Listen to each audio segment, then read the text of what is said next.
Hello everyone, I am Divyam Singh and I will be taking your first discussion session for All India Mock Test, specifically for the topics History, Art and Culture along with Indian Society.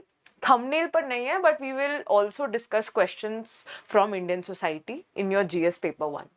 So before we dive into this discussion session, सबसे important question that we need to address is what are your takeaways from this mock test or any mock test that you're giving at this point of time?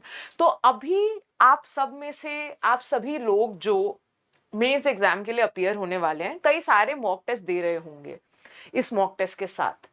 तो आपका हर mock test से take away क्या होना चाहिए? और अगर हम लोग जीएस पेपर 1 की बात करें, अगर हम लोग जीएस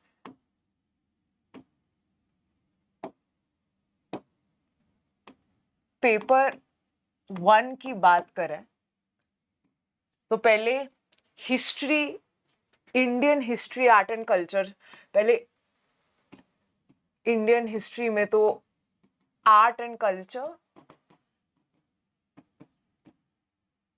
मॉडर्न हिस्ट्री और वर्ल्ड हिस्ट्री।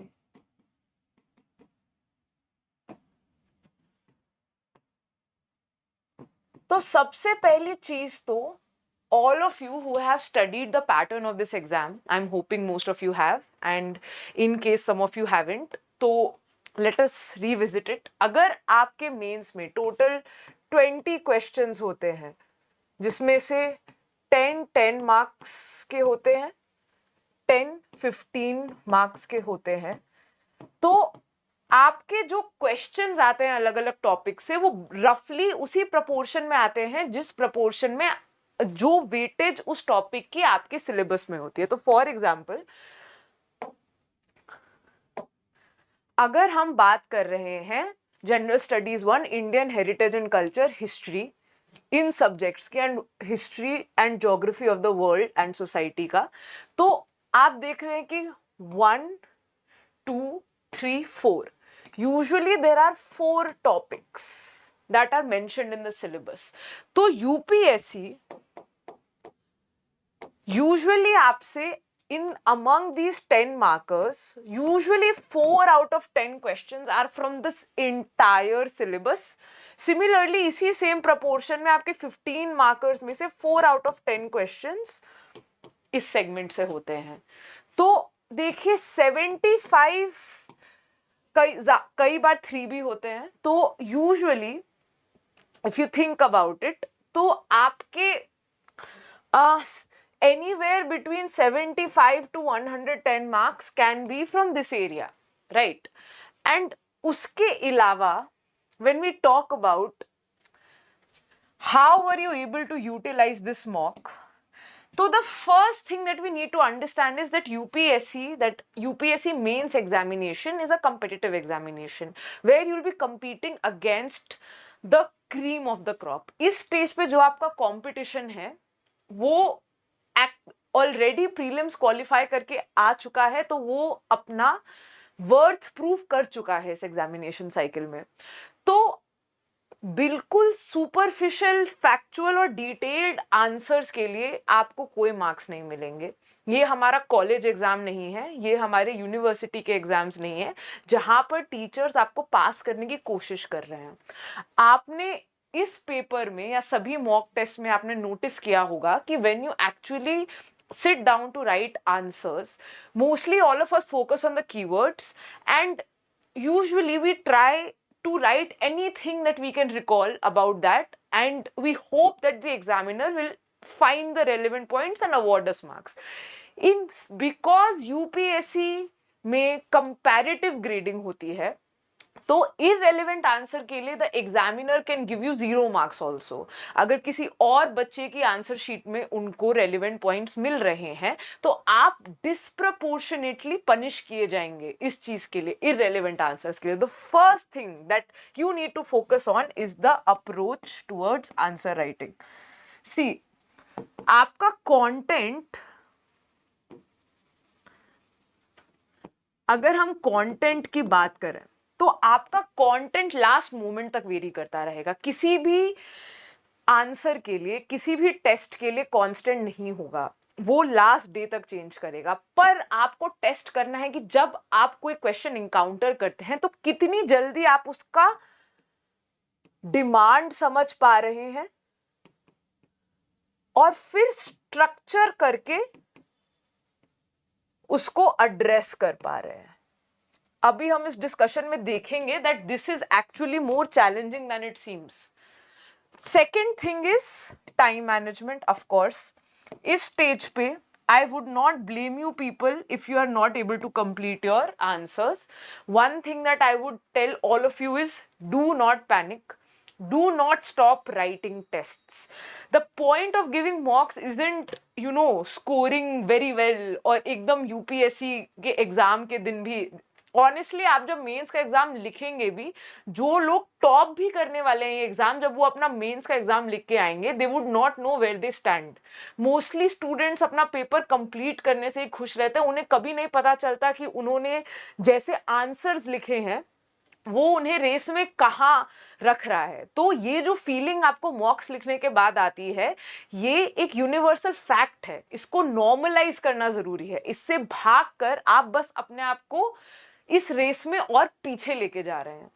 तो टाइम मैनेजमेंट का ऐसा है कि if you are able to complete your paper in रफली 3 hour 15 minutes, 3 hour 20 minutes, then it is a very good metric, because ये जो extra 15-20 minutes है वो actual examination में automatically adjust हो जाएंगे। उसमें होता क्या है कि हमारे पास उतना ज़्यादा content, अभी जो आप mock test लिख रहे हैं वो फिर भी थोड़े familiar area से हैं। असली एग्जाम में क्योंकि the combination of questions that are asked, थोड़ी प्रिडिक्टेबिलिटी रहती है, काफी सारे क्वेश्चंस में आपको टॉपिक पता रहता है, लेकिन आप नोटिस करेंगे क्योंकि काफी सारे यूनिक फॉर्मुलेशंस होते हैं क्वेश्चन पूछने के, तो आपके पास जो कंटेंट रहता है वो उतना ज्यादा रेडी टू रोल नहीं रहता। मतलब थोड़ा सा कंटेंट एडजस्ट होता है, थोड़ा सा आपकी नेचुरल एड्रेनलिन रश की वजह से आप ज्यादा जल्दी अपना पेपर कंप्लीट करते हैं। तो 3 hour 15 minutes, 3 hour 20 minutes is acceptable. But for those students who are still writing these tests at home or are taking like 4.5 hours to complete their paper or 5 hours to complete their paper, now is the time that you get into the habit of concluding your 10 markers in 7 minutes and 15 markers in 11 minutes. As far as possible आपको इस criteria को fulfil, आपका quality of your answer matter ही नहीं करेगा if you are not able to write them in time. तो एक strategy जो काफी सारे एस्पिरेंट्स अडॉप्ट करते हैं कि वो they begin with the 15 markers. तो लास्ट में क्या होता है कि नेचुरली अगर आपको शुरुआत के क्वेश्चन लिखने में थोड़ा ज्यादा टाइम लगता है, आप जब पहले पेपर स्टार्ट करते हैं तो रिदम में आने में थोड़ा सा टाइम ज्यादा लगता है। तो लास्ट में अगर आपके पास ऑलमोस्ट 15 मिनट्स बचे हैं और 3 क्वेश्चंस जो बच रहे हैं वो इस तरीके से लाइक 10 मार्कर्स हैं, तो आप उतना पैनिक नहीं करते हो क्योंकि आपको पता है कि ठीक है। और दूसरी चीज है कि आपको पेपर हमेशा ऐसे प्रायोरिटाइज करना चाहिए, वो जो 5 मिनट आपको पेपर पढ़ने के लिए मिलते हैं एग्जाम से पहले, उसमें always decide what questions are you going to answer first and किस क्वेश्चन के लिए आपके पास कंटेंट कम है, तो उसको खासकर 10 मार्कर्स में जो वो ऐसे क्वेश्चंस है उनको हमेशा लास्ट के लिए रखें, ताकि आपके पास अगर 15-20 मिनट में, आपको भी पता है अगर आपके पास 5 minutes per question है तो you can easily try to fill those answers with generic points and get some marginal advantage. अब मार्जिनल एडवांटेज से हम आते हैं the third most important take away, value addition. तो इस एग्जाम में एक बहुत इंपॉर्टेंट चीज है कंपेटिटिव एज। अब है कि आप ये दोनों पार्ट करने के लिए दिस इज अ मस्ट, आप एक average answer, above average answer तो लिख रहे हैं, but what about the competitive edge that will get you into the top 1000, the list of the top 1000 candidates. So value addition are the tools or like what references you use in your answers, how do you embellish your answers, at what points, ताकि आप हर answer में एक marginal advantage लेके जा पाए. देखिए, perfect introduction और perfect conclusion तो एग्जिस्ट नहीं करता. आप काफी क्वेश्चंस अच्छे लिखेंगे, कुछ क्वेश्चंस एवरेज लिखेंगे, कुछ क्वेश्चंस खराब भी लिखेंगे, लेकिन आप कभी भी परफेक्शन से ऑब्सेस्ड नहीं हो सकते इस एग्जाम में. आप बस हर क्वेश्चन में थोड़ा थोड़ा marginal edge by mentioning, like, अब उसके बहुत सारे तरीके होते हैं क्योंकि अभी हम कोर ह्यूमैनिटीज के सब्जेक्ट्स डिस्कस कर रहे हैं, तो इसमें फ्लो चार्ट्स उतना ज्यादा वाइबल नहीं होता. Strategically drawn flowcharts and maps are one way. Maps are more important. Sorry. Maps are more important. आपका references to non-fiction books.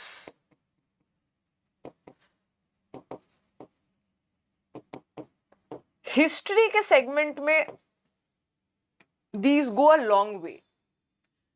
And making your questions multi-dimensional, which we will see in this discussion. तो point ये है कि this is a very important part of your preparation, but it cannot be the center of your preparation. Memorizing facts and figures and memorizing these things cannot be where you begin with. क्योंकि जब तक आपको एक conceptual structure नहीं है, जब तक आप ये दोनों चीजें नहीं कर रहे हैं, जब तक आप अपने question की demand समझ के उसको structure नहीं कर पा रहे हैं, तो आपके पास वैल्यू एडिशन अगर आप डाल भी देंगे तो वो कंटेक्चुअल नहीं होगा, और इसके लिए तो आपको मार्क्स मिलने से रहे. तो ये वो पार्ट है जहां पे अगर आप हर क्वेश्चन में 0.5 to 1 मार्क्स का भी एज लेके आ गए तो आपका टोटल स्कोर 40 से 80 मार्क्स तक जंप कर जाएगा. और आप समझ रहे हैं कि इतने मार्क्स का एडवांटेज आपको एक रैंक दिला सकता है. तो that is what we will try and decode in this session. इसका मकसद सिर्फ आपको कंटेंट प्रोवाइड करना नहीं है. इस टेस्ट में जितने भी क्वेश्चंस फ्रेम किए गए हैं वो या तो पीवाईक्यू के पैटर्न को देख के फ्रेम किए गए हैं, या तो वो ऐसे टॉपिक्स पे फ्रेम किए गए हैं जो पिछले 1.5 इयर्स 1.2 इयर्स में न्यूज में रहे हैं, या तो फिर किसी रेप्यूटेड जर्नल ने कहीं आर्टिकल में पब्लिश किया है, किसी रेप्यूटेड स्कॉलर ने उसका जिक्र किया है. तो ये सारे areas are, these questions are questions worth practicing. Okay, so let us begin with the first question. The hypocrisy of European powers since the beginning of the First World War laid the seeds of political instability in the Middle East. Comment. We all know that the background and context behind this. देखिए, UPSC के लिए world war आपके syllabus में mentioned है, ये news में रहा है, तो this is an important dimension for you to understand, right. पर ये question I would definitely say is a very challenging question. This question is not easy, especially for students who do not have any specialization in history, and I will tell you why.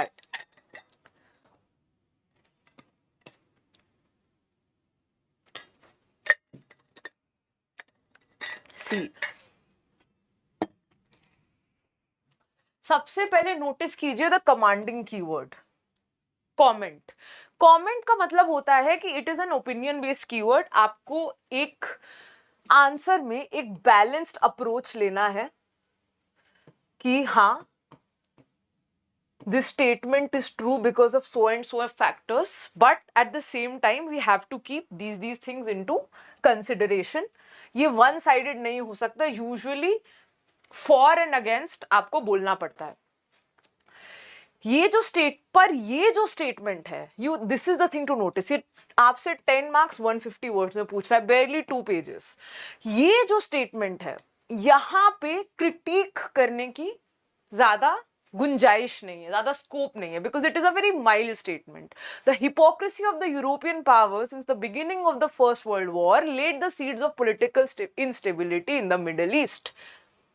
This is largely a true statement. So most of your answer, about 70% of your answer, 60% of your answer, we will demonstrate this and elaborate upon this.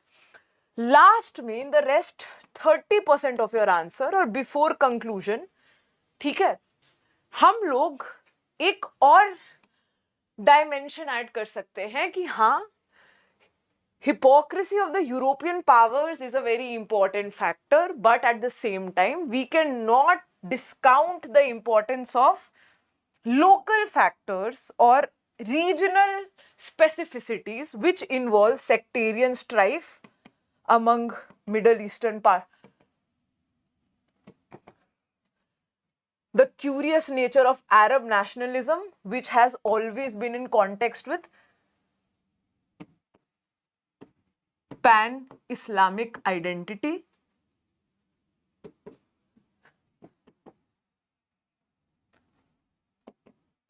and local ethnic conflicts. ठीक है, अब इस structure में अगर हम लोग इसको ऐसे देखें तो बस इस चीज से ही आपका आंसर बहुत मल्टी डायमेंशनल हो जाएगा, क्योंकि लोग इसको इलैबोरेट तो करेंगे पर किसी का ध्यान इस चीज पे नहीं जाएगा.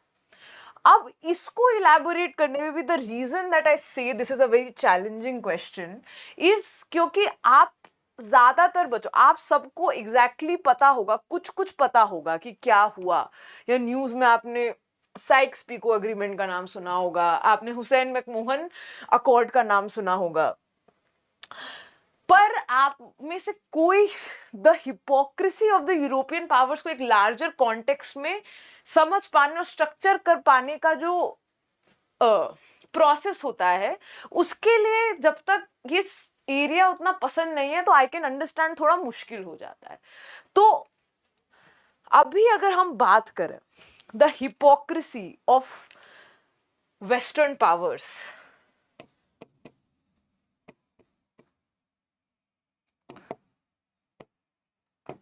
तो हम 3 से 4 इंपॉर्टेंट एग्जाम्पल्स बहुत होंगे, उनको किसी में ब्रेक कर दे, लेकिन डायमेंशंस 3 से 4 ही इंपॉर्टेंट है. First hypocrisy, Paris peace conference, जो कि वॉर खत्म हो जाने के बाद पेरिस पीस कॉन्फ्रेंस में जो विल्सन 14 पॉइंट प्रोग्राम था, उसमें western powers under President Wilson of USA are talking about self determination for the minorities.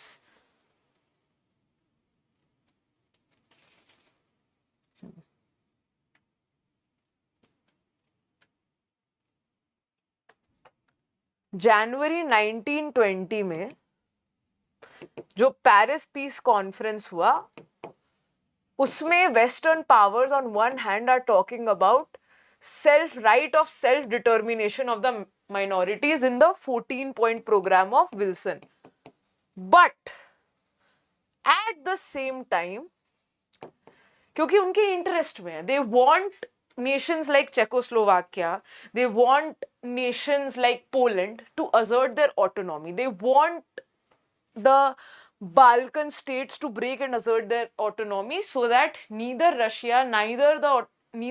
Russia cannot exert its influence on them. But at the same time, towards the end of First World War, the same European powers are dividing the Middle East into a mandate system. ठीक है? Now the next act of hypocrisy is definitely secret and contradictory treaties.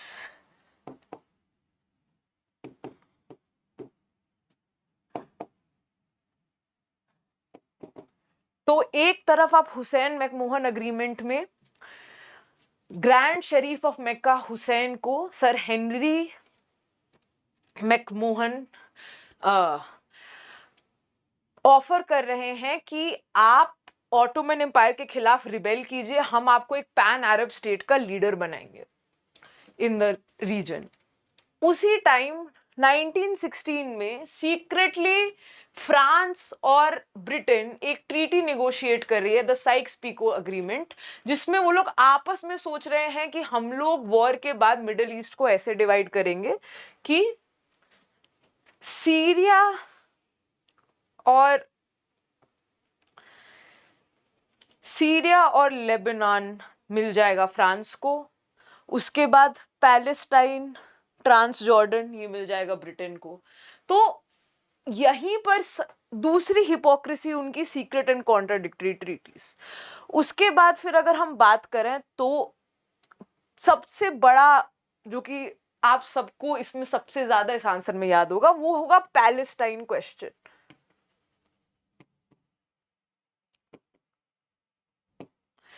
एक तरफ आप बैलफोर declaration में you are inviting the Jews of the world to a country where they do not even amount to 10% of the population, and you're strengthening the Zionist movement. Zionism क्या है? Zionism was a movement from the end of 19th century towards the beginning of the 20th century, जहाँ पे the Jews believe that they need a separate nation state to assert their autonomy. Jewish nationalism was demanding a separate state, and in order to garner their support for the war efforts, Britain in its Balfour Declaration invited the Jews to Palestine. And at the same time हमने देखा है कि Sikes-pico agreement में they were fully planning to turn Palestine into a mandate. उन्होंने वही same territory middle east में Hussain McMahon agreement में वो एक पैन अरब स्टेट की बात कर रहे थे। तो this is definitely the third act of hypocrisy, and when we talk about the fourth act of hypocrisy, it is economic exploitation and oil imperialism. क्योंकि middle east first World war के बाद ही क्यों इतना इंपॉर्टेंट बना, इतनी ज्यादा जरूरत क्यों थी कंस्पायर करने की, इतने सारे एफर्ट्स लगाने की? Because we have to remember the context of the second phase of the industrial revolution. Second phase of the industrial revolution में स्टीम और steam was not the major source of energy any more. Internal combustion engine was powering the second phase of the industrial revolution, and वो hydrocarbon पे चलता था। And since oil was discovered in Persia in 1908, तब से सारे western powers के लिए Middle East had become a very strategic location. तो अब अगर हम ब्रॉडली इंट्रोडक्शन देखें तो इंट्रोडक्शन का ऐसा है कि ये सारे इंट्रोडक्शंस ब्रॉडली इंडिकेटिव है, आपको इन पे स्टिक करने की एकदम जरूरत नहीं है। पर अगर हम देखें तो First World War marked a turning point in the Middle East political landscape as European powers, particularly Britain and France, engaged in actions that sowed the seeds of long-term instability. Okay, and एक ठीक ठाक thesis statement के बाद जब आप इस पे आते हैं तो हाँ, दीज आर ऑल पॉइंट्स। तो जैसा हमने स्ट्रक्चर डिस्कस किया था, आप इस पॉइंट को चाहे वो हुसैन मैकमोहन कॉरेस्पॉन्डेंस हो, compassing much of the fertile Sykes Picot agreement हो, उसके बाद आपका Britain and France mandates over ये the mandate system which was directly in contradiction of its promises in the 14-point program.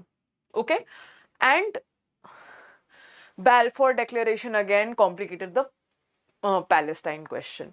Now divide and rule, yes, this is another dimension that you can add, जो हमने चार discuss किया उसमें पांचवा ये कि ये जो artificial division of Europe, artificial division हुआ मिडल ईस्ट का, इसमें सबसे बड़ी जो प्रॉब्लम हो गई वो ये था कि Middle East was not technically a consolidated nation state. तो वहां पे different ethnicities, different tribal population, different groups basically एक ट्राइबल सेटअप में रहते थे। अब उन्होंने जब बॉर्डर्स ड्रॉ किए, so there were many communities like Shia and Kurdish communities, the Alawites, they were distributed across different countries. Technically they did not, like, on what basis you decide the nationalities of these mandates? Like, how do you decide who belongs to which nation? Are you doing it on the basis of sectarian differences? Are you doing on the basis of ethnicity? तो ये जो question है remains relevant till date. The Kurdish communities, even in Syria, in Iraq, are demanding a separate nation state till date. Okay. और हाँ, oil हमने यहाँ पे economic exploitation की बात करी थी, और फिर कंक्लूजन में आप जितना ज्यादा इसको कंटेक्चुअलाइज कर सके, जैसे this is a very good conclusion कि the political instability engendered by European hypocrisy created a fertile ground for two significant developments: oil imperialism and Arab nationalism, and would later go on to fuel, a century-long war in the Middle East. ये सारे जो होते हैं कि while the first world war, the world wars lasted while the first world war lasted for 4 years, the seeds of dissension that it sowed in the Middle East lasted for 100 long years. Okay, so now we come to the next question. How much was Lord Curzon responsible for consolidating and incorporating the nationalist values in Indian subcontinent? Okay. So again, if we notice the commanding word, how much? Usually when you begin a question like that, so it is an opinion-based question which is asking you to agree or disagree to a statement. You have to decide to what extent you agree with a statement and to what extent you disagree. Okay. इस case में, because again it is a neutral statement, it is largely true, you cannot take a contradictory stance. This is a largely true and specifically mild statement. तो most of the answer again आपको elaborate करना है कि कैसे Lord Curzon की policies were responsible for consolidating and incorporating nationalist values in the Indian subcontinent. और last में again towards the end of your answer, probably you can embellish it. So the first part will go into what were the policies and how did they, what and how. Which basically means you can use a subheading like Lord Curzon's policies and their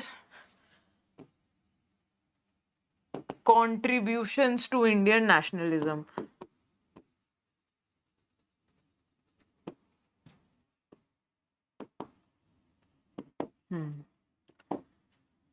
अब इसको आप neatly divide करने के लिए you can talk about administrative measures, Calcutta corporation act, you can talk about educational measures, you can talk about economic measures like the Punjab Land Alienation Act. Some Punjab mein, when we talk about the Swadeshi movement, it was largely the peasant discontent that was largely observed during the Swadeshi movement, that leaders like Ajit Singh and Lala Lajpat Rai, mobilized, was actually a result of colonial policies.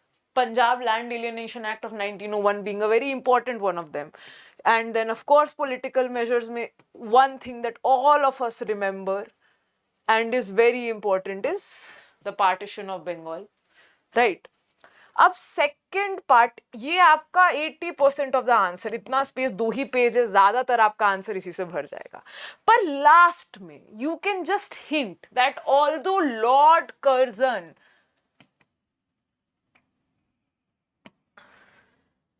strengthened the process of nationalism in India, it was a product of a long drawn out, like strengthened the forces of nationalism in India. It was the product of a long drawn out process that was in motion for the last century or so. Like it was already political mobilization had begun by the end of the 19th century. Indian National Congress had been formed in 1885.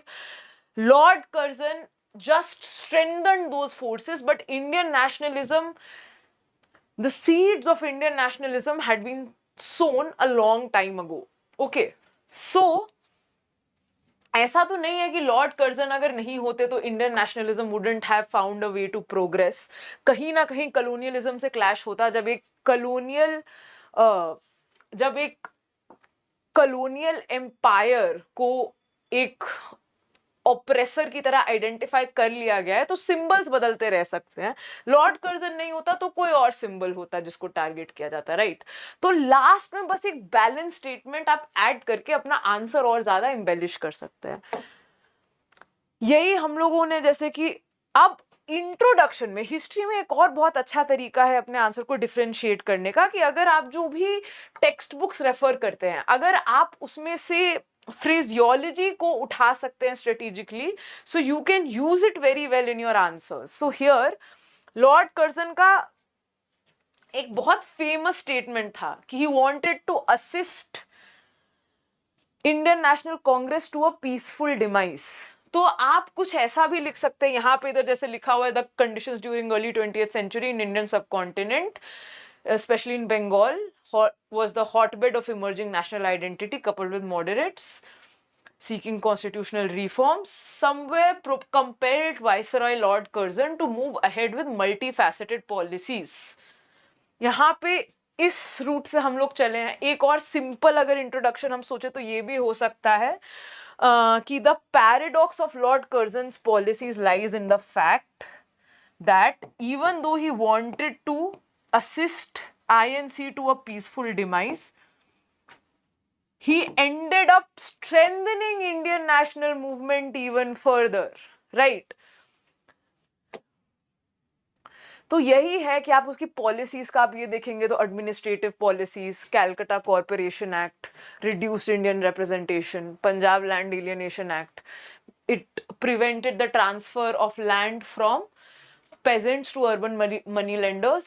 As a result, peasants were not able to use their land as collateral to obtain credit or cash. They became cash starved, and this led to a lot of dissatisfaction, quite contrary to what the British had hoped to achieve. Ab Indian Universities Act 1904, again something that would definitely irk the middle classes, middle class intelligentsia.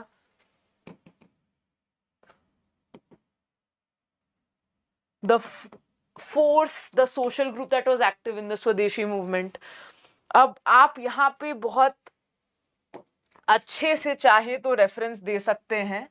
एक अगर आपको याद है तो historian Judith brown ने इस चीज को हाईलाइट भी किया है कि unwittingly strengthen the resolve of Indian intellectuals.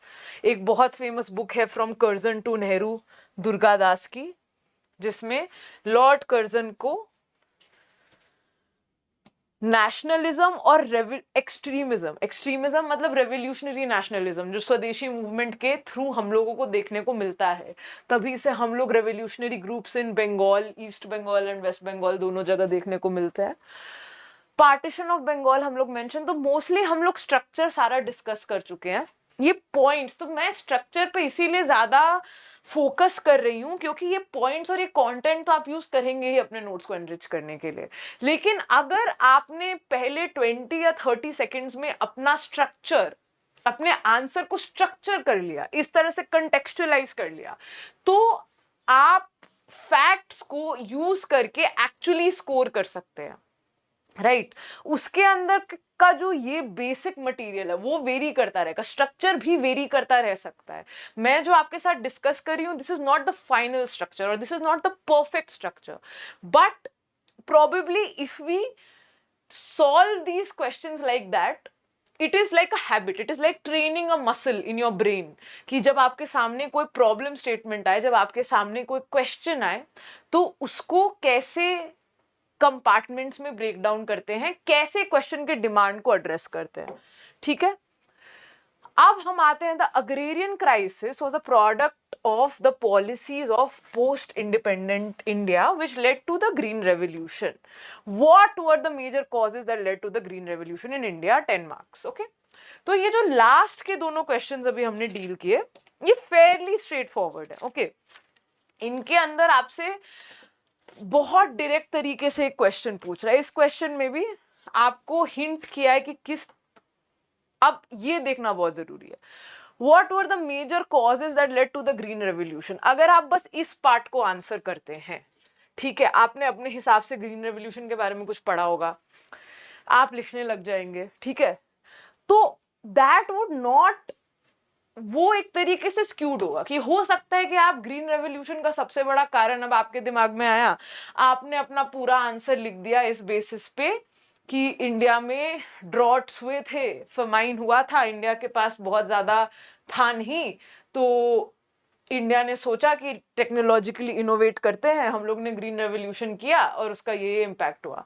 अब पहला सेंटेंस ही इसलिए कि the agrarian crisis was a product of the policies of post independent India, ठीक है, तो you have to focus on, you have to address this agrarian crisis. How was this agrarian crisis manifesting? You will have to either address it in the introduction, in some flowchart, what were the components of this agrarian crisis, and policies of, how did the policies of post independent India feed this agrarian crisis, जिसका answer था green revolution, right. तो आपको अपने question में जब तक आप ये एड्रेस नहीं करते हैं, पोस्ट इंडिपेंडेंट इंडिया की पॉलिसीज को अगर आप एड्रेस नहीं करते हैं, तब तक, और वो भी होलिस्टिक तरीके से, तब तक आपका आंसर इनकम्प्लीट है, उसको बहुत ज्यादा मार्क्स नहीं मिलेंगे। तो क्योंकि इसका स्ट्रक्चर फेयरली स्ट्रेट फॉरवर्ड है, इसमें हमें कुछ खास करना नहीं है, ओके। ये इंट्रोडक्शन में आप ये कर सकते हैं कि इसको थोड़ा डिफरेंशिएट करने के लिए, वो जैसे यहाँ पे लिखा है, result of complex interplay of policy choices and structural changes, external shocks. अब MS Swaminathan was the principal architect of green revolution, and he attributed India's food insecurity to the agricultural stagnation in the 1950s and 1960s. Here, by mentioning MS Swaminathan, you have added an extra edge to your introduction, okay? Now, major leading causes में सबसे पहले तो हाँ, आप definitely ये mention करेंगे incomplete land reforms, despite the abolition of zamindari and tenancy reforms, they remain largely ineffective because of lack of political will and legal loopholes, right? Lack of political will and legal loopholes. तो legal loopholes में आपने सुना होगा बेनामी transactions, registering the property in the name of the women of the family, क्योंकि वो लोग ज्यादा लैंड सीलिंग लेजिस्लेशन में वो लोग ज्यादा प्रॉपर्टी रख सकते थे। अब planning commissions focus on heavy industrialization. This is the next most important factor. कि second and third, specifically second 5-year plan, Nehru Mahalanobis model में सारा जो इन्वेस्टमेंट हेवी इंडस्ट्रियलाइजेशन पे बहुत फोकस किया गया था, because Nehru was inspired by the model of heavy industrialization of Soviet Union. He believe that if India focused on creating heavy industries, तो उससे जो एंसिलरी इंडस्ट्रीज होती है जैसे ट्रांसपोर्टेशन, रॉ मटेरियल्स, उन सबको भी बहुत बूस्ट मिलेगा, और जो डेवलपमेंट उससे होगी वो ट्रिकल डाउन होगी टू द लास्ट माइल, और उसी से पावर्टी अपने आप ट्रिकलिंग डाउन ऑफ डेवलपमेंट से ही पावर्टी अपने आप खत्म हो जाएगा। तो अब उसमें प्रॉब्लम क्या होती है कि अगर आपका इन्वेस्टेबल सरप्लस जा रहा है इंडस्ट्रीज में, तो इरिगेशन और एग्रीकल्चरल रिसर्च के लिए जो इन्वेस्टमेंट चाहिए वो तो नहीं मिल रहा है आपको। तो agriculture is largely ignored. Neither the private sector does not have the means. The state is not choosing to focus on agriculture. So definitely it would feed agricultural stagnation. Now, in India, traditional agricultural methods have been very deeply ingrained. बहुत अच्छी book है तीर्थंकर रॉय की monsoon economy, जिसमें वो बहुत अच्छे से हाईलाइट करते हैं कि कैसे since the ancient times, even in the pre modern and modern periods, Indian agriculture has been largely dependent on natural forces like the monsoon. तो इंडिया का रेनफेड एग्रीकल्चर अभी भी ज्यादा है। प्रिमिटिव मेथड्स होने के कारण, साइंटिफिक इनपुट्स और मॉडर्न टेक्नोलॉजी और मैकेनाइजेशन का लैक होने के कारण नेचुरली आपकी प्रोडक्टिविटी बहुत कम रहेगी, राइट। एंड उसके बाद फोर्थ में हम हाईलाइट करेंगे कुछ सिचुएशनल फैक्टर्स, जैसे कि कोइंसिडेंटली एक तो सबसे पहले 1960s is also called the dangerous decade, क्योंकि उस समय बहुत ज्यादा ट्यूमुल्टस टाइम चल रहा है। एक तरफ 1964 और 65 में बहुत डेंजरस, बहुत बुरे ड्रॉट्स और फेमाइंस, 1962 में इंडिया चाइना वॉर, 1965 में India Pakistan war, quick succession में आपके 2 प्राइम मिनिस्टर्स की डेथ हुई है। तो इस टाइम पे ड्रॉट और फूड इन्फ्लेशन नेचुरली आपकी फूड इनसिक्योरिटी को और ज्यादा ड्राइव कर रहे हैं। अनफॉर्चुनेटली इंडिया का इंपोर्ट डिपेंडेंस यूएसए पे हमेशा से था because of the PL 480 scheme, जो कि 1960s में और ज्यादा बढ़ गया। ये सब बेसिकली उन्हीं के कॉरिलरी फैक्टर्स हैं। क्योंकि हम लोगों को सिर्फ कॉजेस लिखने हैं तो हम लोग इसी पे अपना आंसर कंक्लूड कर देंगे, हमें और ज्यादा लिखने की जरूरत नहीं है। पर हाँ, हम लोग कंक्लूजन को एम्बेलिश करने के लिए एक फैक्टर बहुत अच्छा ऐड कर सकते हैं कि green revolution created new problems for, ये तो जैसे है कि नेशनल कमीशन ऑन एग्रीकल्चर ने इसे क्राइसिस ऑफ सर्वाइवल कहा। ये सारे टर्म्स और टर्मिनोलॉजीज आप अपने नोट्स में नोट करके रखिए, जब भी आपको ग्रीन रेवोल्यूशन का जिक्र आए तो एक चीज जो कि आप इंट्रोडक्शन में यूज कर सकते थे वो था, नॉर्मली भी हम लोग कहते हैं शिप टू माउथ एग्जिस्टेंस, जिसमें इंडिया जी रहा था।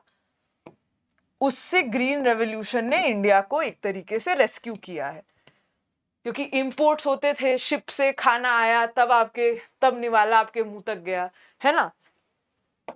अब इधर हम लोग बात कर सकते हैं कि green revolution although solved a lot of problems, solved a lot of contemporary problems for Indian agriculture, but at the same time it created a whole lot of new problems like ecological ruination,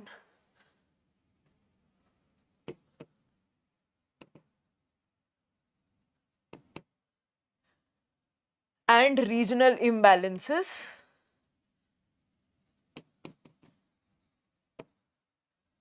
to correct which the government has to bring in a second green revolution in the form of bring green revolution to the east। वो राष्ट्रीय किसी विकास योजना का एक part भी है कि हम लोग सस्टेनेबल क्रॉप्स और सस्टेनेबल फार्म प्रोडक्ट्स की तरफ बढ़ेंगे, सस्टेनेबल एग्रीकल्चर प्रैक्टिसेस की तरफ बढ़ेंगे, और हम लोग ग्रीन रेवोल्यूशन का एडवांटेज अब ईस्टर्न इंडिया और मतलब जो स्टेट्स इंडिया के ईस्ट में है उन तक भी लेके जाएंगे, क्योंकि अभी तक तो वेस्टर्न उत्तर प्रदेश, पंजाब और हरियाणा ही ग्रीन रेवोल्यूशन का बेनिफिट उठा रहा है। Okay, let us move to the next question. Just 1 second.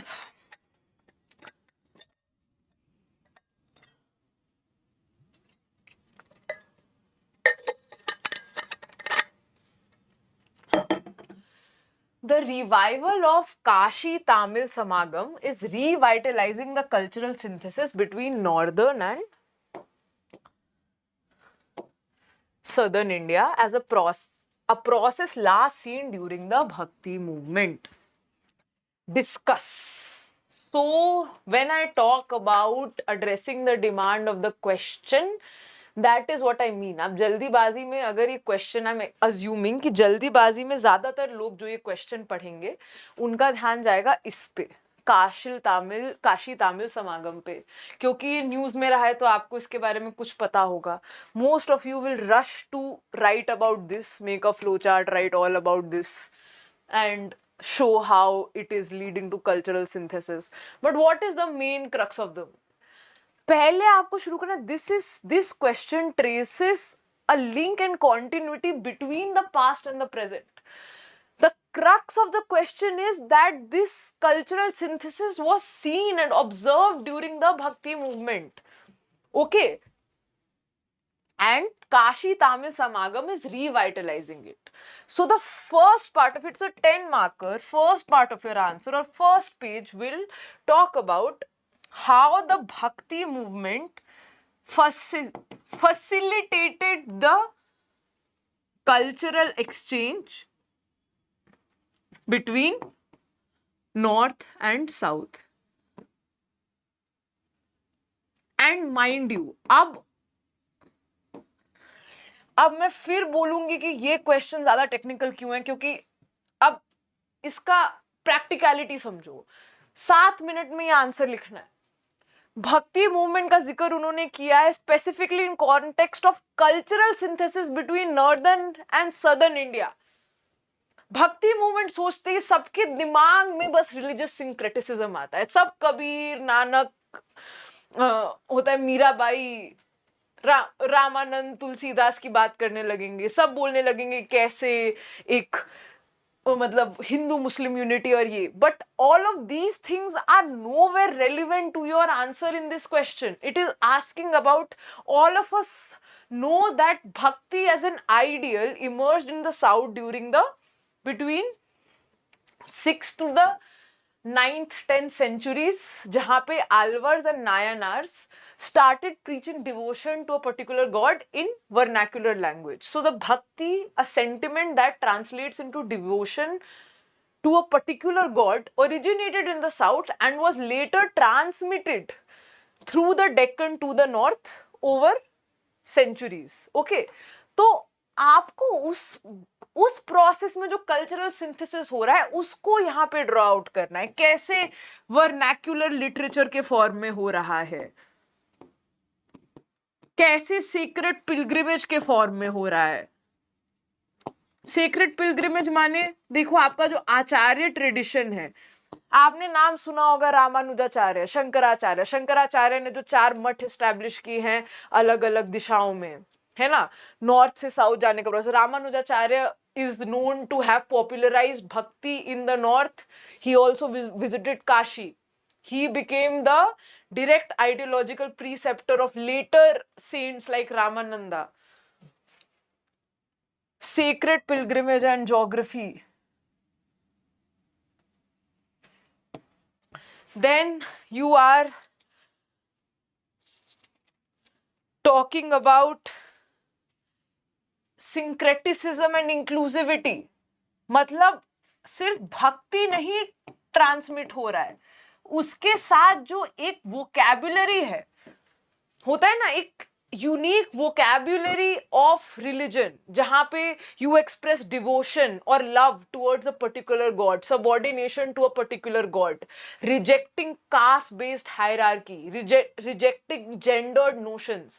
These were some common elements that were transferred from the south to the north.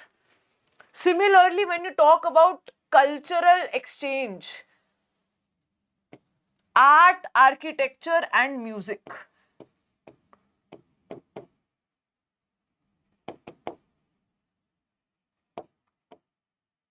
तो ये जो मैंने आपको दिए हैं ये 4 मेजर डायमेंशंस हैं.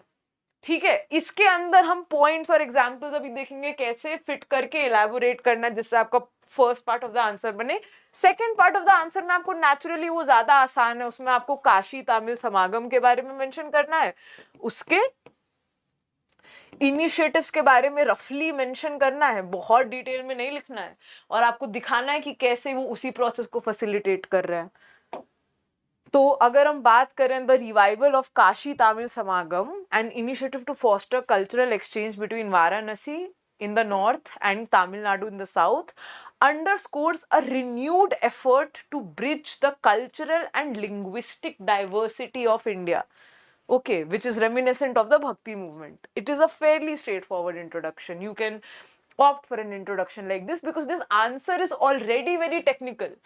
If you are able to understand the demand of the question and write only those points that are relevant, you are anyways going to score really high marks on a comparative scale.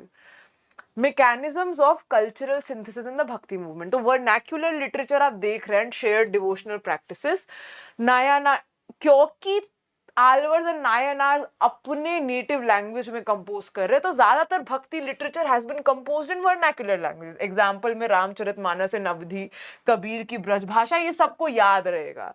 Narasimha Mehta in Gujarati, no Sankirtana tradition, Chaitanya Mahaprabhu in waste Bengal. तो regional specificity, regional languages को promotion मिल रहा है.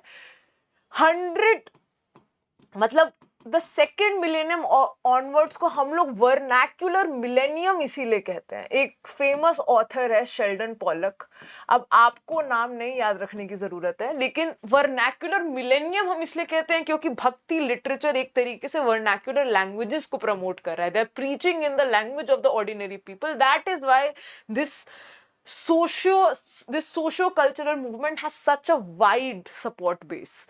तो अब हम बात करें pilgrimage and sacred geography की, तो the Bhakti movement linked sacred sites across India with Kashi as a spiritual hub. Southern saints like Ramanuja visited northern pilgrimage centers while northern devotees traveled to southern temples like Srirangam. Temple is becoming the center of worship.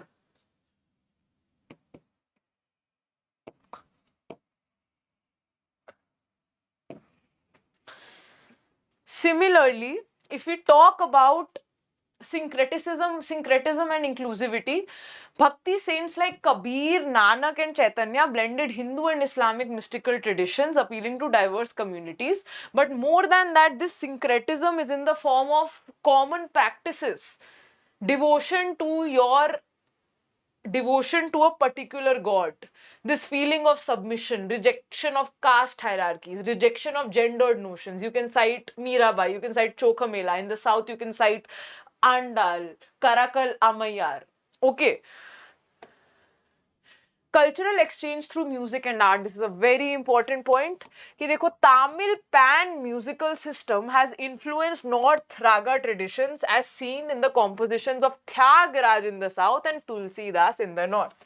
अब Chola bronze sculptures are really similar to Northern Vaishnava iconography. And one other thing that you can mention is common architectural elements. तो देखो, डेक्कन में तो एक Vesara style of architecture ही develop हो रहा है because of this interaction between cultural elements which has some elements from the north and some elements from the south. अब नॉर्दर्न टेम्पल्स में एक और बहुत अच्छी चीज हो रही है कि वहां पे the size of the mandapas, the pillared halls are naturally increasing in line with the architectural design of the southern temples. Okay, अब काशी तमिल समागम कंटेम्प्रेरी रिवाइवल में इसका मेन पर्पस ही यही है कि to rediscover the ancient civilisational links between Tamil Nadu and Kashi, facilitate people to people connections and knowledge exchange. So organizing cultural programs and these kind of cultural programs is the main focus area. Promote the spirit of Ek Bharat Shresht Bharat, very important point. And the more you're able to cite these contemporary examples, the better, like you are going to supposedly score better in your answers. क्योंकि यहाँ पर क्या है कि GS में history पूछने का point सिर्फ आपका हिस्टोरिकल अवेयरनेस टेस्ट करना नहीं, वो आर्ट एंड कल्चर के बारे में यूजुअली क्वेश्चन, इसलिए अगर आप उसको एक मॉडर्न डायमेंशन से लिंक कर पाएंगे ना, तो वो आपको एक्चुअली ज्यादा पॉइंट्स देगा. Integrate traditional knowledge systems with modern education, aligning with the national education policy.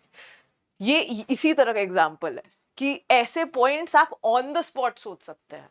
ठीक है. Historians like Romila Thapar and A.K. Ramanujan have emphasized that Bhakti movement. देखिए, आपको बस ये मेंशन करना है कि bhakti movement had a very important role to play in creating a pan Indian cultural identity. It is good if you remember the names of these historians, yeah, if you can carry this from today's discussion and probably use it again if you are asked a question in this area. But naturally, I don't expect a lot of students to think of this. This is something that people, अब इसीलिए इतना distributed होता है ना UPSC का paper. जिसका ये optional है वो इधर एज लेके जाएगा। अब जिसका ऑप्शनल इकोनॉमिक्स है वो पेपर 3 में एज लेके जाएगा। जिसका ऑप्शनल ज्योग्राफी है वो ज्योग्राफी के क्वेश्चंस में एज लेके जाएगा। तो अल्टीमेटली ज्यादातर जो आपका एडवांटेजेस है वो कैंसिल आउट हो जाते हैं, ठीक है।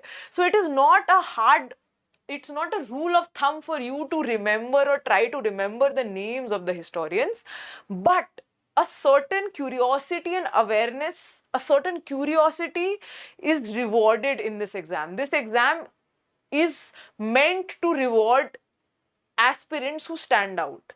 हम लोग यूनिफॉर्मिटी की प्रैक्टिस करते हैं और यूनिफॉर्मिटी अच्छी बात है, इससे एक सर्टेन डिसिप्लिन आता है, एक सर्टेन स्टैंडर्डाइजेशन आता है, लेकिन उसमें आपको इतना नहीं घुस जाना है कि जो जो चीजें आपको यूनिक बनाती हैं, आपकी प्रिपरेशन को यूनिक बनाती हैं, आप उनको इग्नोर करना शुरू कर दें। Okay, The scramble for Africa began in the 19th century and continues in different forms to this day. Discuss how global powers have competed for influence in Africa and how their methods and motives have evolved since the 19th century till the Cold War era. अब इसको मैं definitely जो भी बच्चा ये exam दे रहा है उसके लिए एक डिफिकल्ट क्वेश्चन ही मानती हूं, क्योंकि अगर आप देखें तो usually world history is a very weak area for aspirants, और इस केस में तो और भी ज्यादा, क्योंकि scramble for Africa is an even more ignored part of the syllabus. But why have we asked this question? A, because UPSC has asked random questions on decolonization before, once on Malay Peninsula, once on the nature of nationalism specifically in Western Africa. So this is not beyond the scope of UPSC. Okay, it can throw these curveballs at you. Or the other important reason is that this region has been in the news for the past 1.5 years strategically, because there was an article in a very reputed foreign journal which was talking about how this is a new scramble for Africa because of the process of even the process of extracting blood diamonds, the kind of civil war, civil strife. It is reminiscent of the first scramble for Africa. तो अब इस question में notice कीजिए the layers. ये question आपको एक बहुत बड़ा हिंट दे रहा है कि इसने since the 19th century till the cold war, यहाँ पे उसने कोल्ड वॉर एरा मेंशन किया है।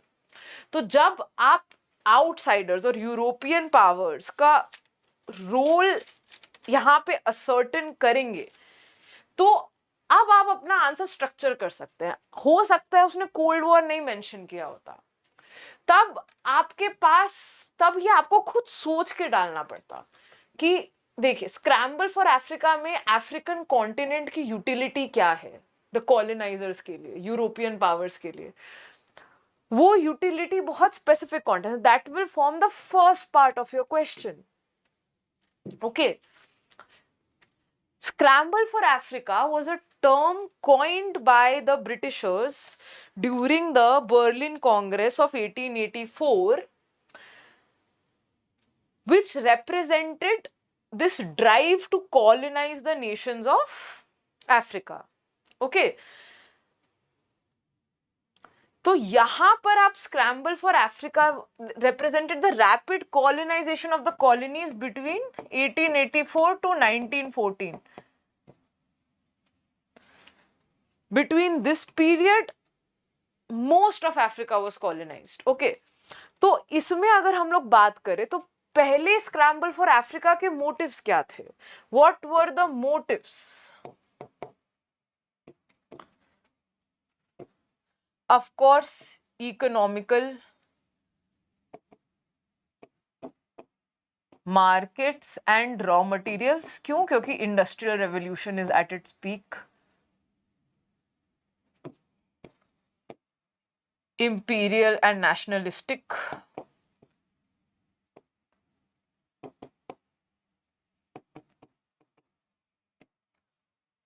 Social, जहां पे हम सोशल डार्विनिज्म का कॉन्सेप्ट हर्बर्ट स्पेंसर ने दिया था. उसका मतलब यही होता है बेसिकली कि यूरोप में एक तरीके का, अगर आप 19th सेंचुरी को ऑब्जर्व करें तो Europe is undergoing a churn. Nationalism और liberalism are unleashing many forces of changes. So there is social dissension in the society because when capitalism is at its peak, Marxism and socialism is rising. Nationalism is creating this sort of imperialistic rivalries between nations. Germany and Italy have been unified. Germany has become an arch rival of France. It is leading to a lot of conflict and the formation of armed treaties and factions in Europe. तो इस तरह का जो social Darwinism societies में हो रहा है, जो इनइक्वालिटी यूरोपियन सोसाइटीज में परसिस्ट कर रही है, तो अब जो आपकी पॉपुलेशंस है, they identify with a sense of national chauvinism कि हमारा नेशन भी कुछ है, हमें भी, like when Britain used to say the sun never sets on the British Empire, then Germany, when it got unified by the efforts of chancellor, earlier it used to be Prussian chancellor, now he became the German chancellor, Otto von Bismarck, one of the most notable figures in this period. Now Germany started saying we also want our area under the sun. So social Darwinism meant that आप अपना social conflicts at home are driving colonial interests abroad. ये जो colonies के लिए लड़ाई हो रही है, ये अपने अंदर, अपने बाउंड्रीज और अपने नेशंस के अंदर जो सोशल डिसेंशन है उसको प्लकेट करने के लिए भी हो रही है. This is also an important factor that you can mention here. अब हम जब आते हैं पोस्ट कोल्ड वॉर या कोल्ड वॉर, तो ये देखना बहुत जरूरी है कि अभी कैसे बदल रहा है. कोल्ड वॉर का एरा क्या था? पोस्ट वर्ल्ड वॉर का era was an era of the cold war and was also an era of decolonisation.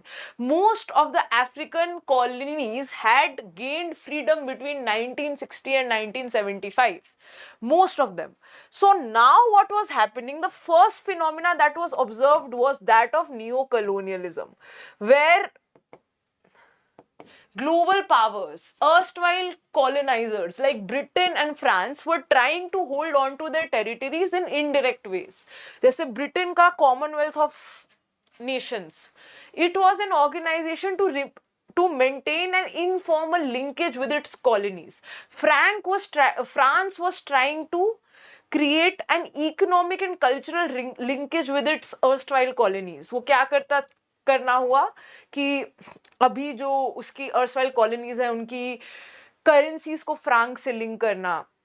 La Francophonie was this cultural movement where they wanted to create a common culture for France and its erstwhile colonies. So neo-colonialism presented like new forms of control. Similarly, the other main very important thing was ideological warfare. So now at the center of it were USA and USSR. तो जो आपकी newly independent African Nations हैं, वहां पे जो नई गवर्नमेंट्स हैं, of course they are not used to और accustomed to a modern to a functional and modern democratic state setup. They are nascent states. They have certain limitations that usually primitive societies, pre-colonial societies used to have. Most of them are divided ethnically amongst tribes. They are not used to modern paraphernalia of governance. So naturally these political parties are marred by certain weaknesses, and these powers, USA and USSR, are taking advantage of this civil strife in order to prop proxy governments. USSR wants to support the communist and Marxist leaning parties. USA wants to support the liberal parties. Okay, and liberal leaders. The most visible face of this competition was in the Congo crisis, 1960 to 1965, and Angola also. अब आपको इसके अंदर का जो exactly crisis क्या था, क्या हुआ, किस लीडर को सपोर्ट किया, ये मॉडल आंसर में मेंशन्ड होगा लेकिन आपको याद नहीं रहेगा. It is a very big achievement अगर आपने इतने पॉइंट सोच लिए और उसमें ये एग्जांपल कोट कर दिया. इतना याद रख लेना is a very big achievement in itself. I would strongly advice you to not get into the details of these crises, these civil strifes. Okay,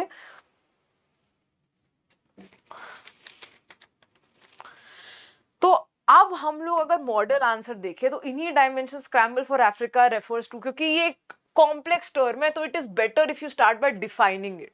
Rapid colonization of the African continent by European powers in the late 19th century, driven by economic, strategic and political motives. ठीक है. Thomas पेकनहैम की ये book है, famous है. Although again it is for those who are interested in this area or somehow have had this subject in their lives, right? ये उनके लिए नहीं है जिन लोगों को, जैसे अगर आपका सब्जेक्ट ये नहीं है तो आपको you don't have to go out of your way to memorize the names of books and authors. So scramble for Africa in the 19th century, as we have talked about, formalized during the Berlin Conference, saw European powers like Britain, France, Germany and Belgium divide Africa into spheres of influence. The primary motives were economic, of course, access to raw materials like rubber, ivory and minerals, and secure trade routes and naval bases. Suez Canal तो एक बहुत important example है ना for Britain in Egypt. अब industrial revolution fuelled, अब आप इसमें इस बुक का रेफरेंस ना भी दे तो आपको पता होना चाहिए कि this demand for raw materials is being fuelled by the second phase of industrial revolution and it is also feeding nationalism and liberalism. This national chauvinism is also being fed by rapid industrialization during the second phase of the industrial revolution in the second half of the 19th century, especially countries like Germany and Russia, who were latecomers. They joined the bandwagon of industrialization much later, but the industrialization of these states was directly driving the growth of capitalism and colonialism. Okay, the methods included military conquest, unequal treaties and missionary activities. Maxim gun is a technological innovation that you can definitely mention. That was also a very main reason for colonization of Africa. अब transition to the cold war era में basically यही 2-3 dimensions हैं कि आप एक तरफ neo colonialism spur हो रहा है और एक तरफ आपका कोल्ड वॉर राइवलरीज आ रही हैं, और दूसरी चीज है कि स्क्रैम्बल फॉर रिसोर्सेस. अफ्रीका का यूरेनियम, अफ्रीका का ऑयल, अफ्रीका का मतलब साउथ अफ्रीका के ब्लड डायमंड्स, ये अभी भी उतने ही पर्टिनेंट हैं. ठीक है. Ethiopia is also an example. तो ब्रॉडली हमने स्ट्रक्चर में ये डिस्कस कर लिया है. इसके अंदर आप मॉडल आंसर में आप थोड़ा सा आप चाहे तो ऐड कर सकते हैं. इस क्वेश्चन में आप चाहे तो अगर आपको ब्रॉडली याद है तो एक अफ्रीका का मैप बना के स्फेयर्स ऑफ इन्फ्लुएंस भी दिखा सकते हैं कि देखो भाई ये तो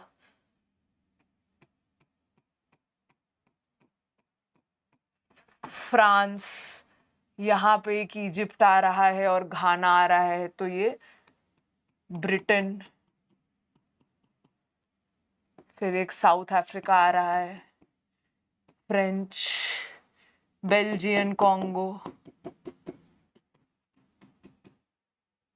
France, Britain, Belgium. Like these were the main powers जो कि इस competition में involved थे. So you can draw a rough map like this. It will definitely give you a slight competitive edge if you remember. Actually all of these maps, जैसा आपने देखा होगा, you don't need to know exactly the location of the countries, or you don't need to know everything. The thing is that if you remember, if you have certain geographical awareness, जो कि I advise you to have in all history papers, तो आप easily ऐसे maps draw करके at least like थोड़ा marginal as पा सकते हो. So why not have basic geographical awareness even when you study world history? Like world history is a very dynamic and interesting subject. You will enjoy reading it a lot because it is very contemporary in nature. So even in the question on Middle East, you cannot draw a map, perhaps like proper map, but if you have a bare geographical awareness of the Middle East, of Africa, then politics of the region will make more sense to you. Okay, जितना कम आपको memorise करना पड़े, जितना आपकी curiosity आपके answers और आपके structures को फीड करे, उतना ज्यादा आपको मेंस के एग्जाम में या इस पूरे एग्जामिनेशन के प्रोसेस में एडवांटेज होगा.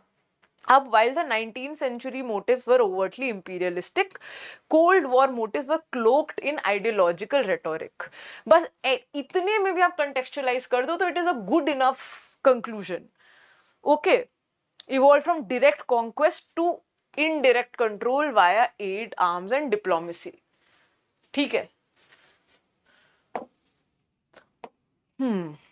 The post-1945 period in India was akin to the edge of a volcano, paving the way for the partition of India. Elaborate. So now again, this is a very good example of a question with a very simple and clear keyword.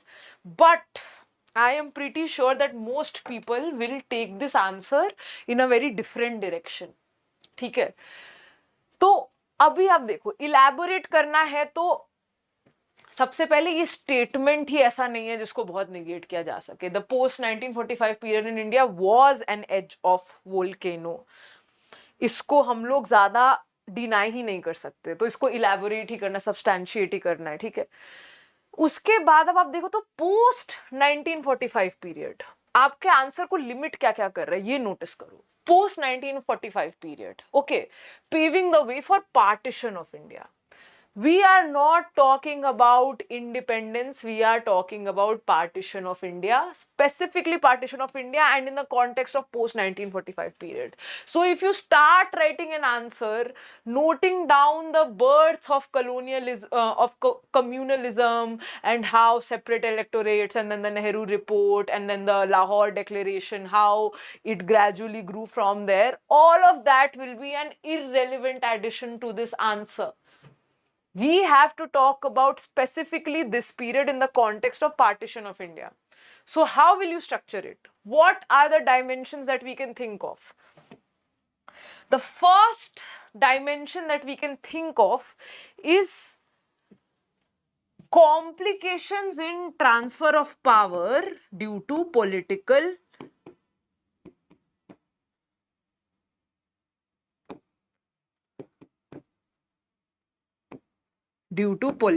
hysteria.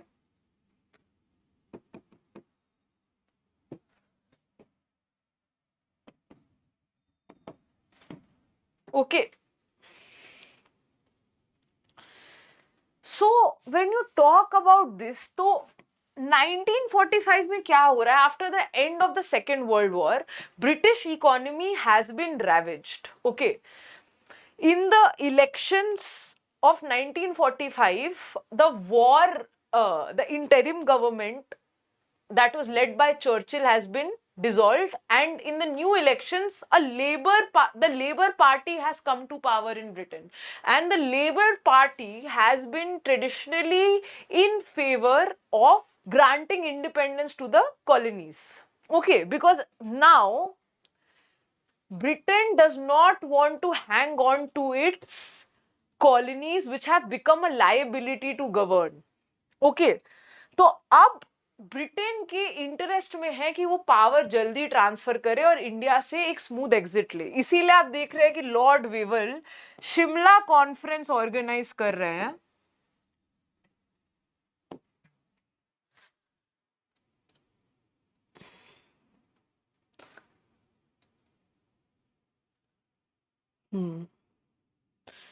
Shimla conference organise कर रहे हैं 1945 में, जून 1945 में I guess,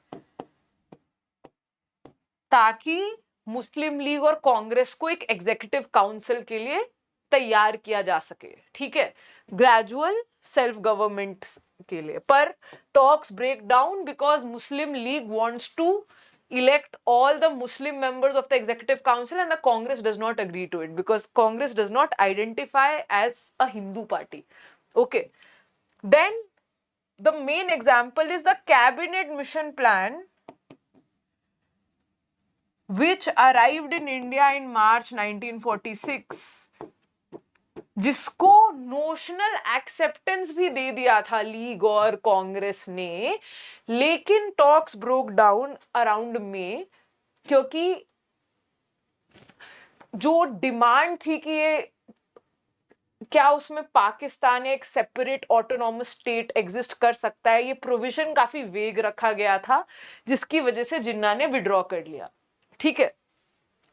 अब हम लोग दूसरे बहुत इंपॉर्टेंट डायमेंशन की बात करेंगे जो सबको याद है, वो है एक्सट्रीम कम्युनलिज्म।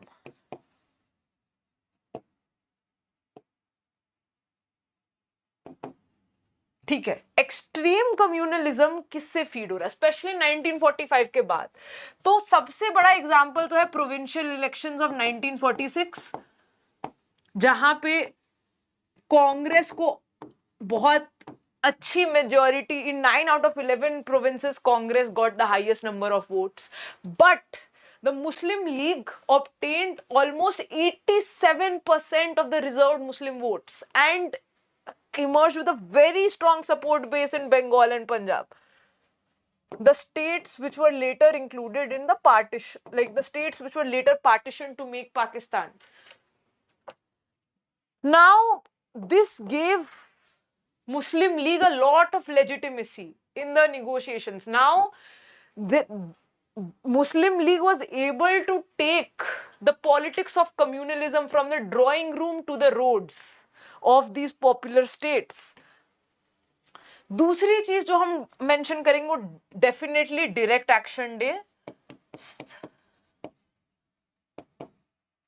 16th August 1946, जिसमें Jinnah demanded direct action to demand, Jinnah asked for direct action to demand for a unified, for an autonomous Pakistani state.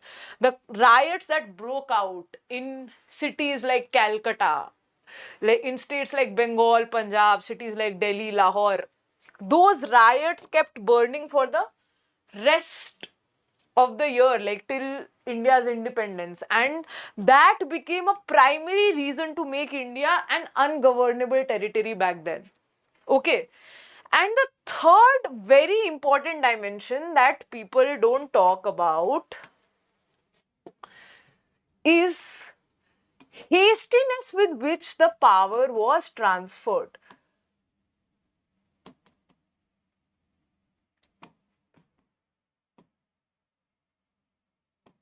So we talked about how riots broke out in 1946.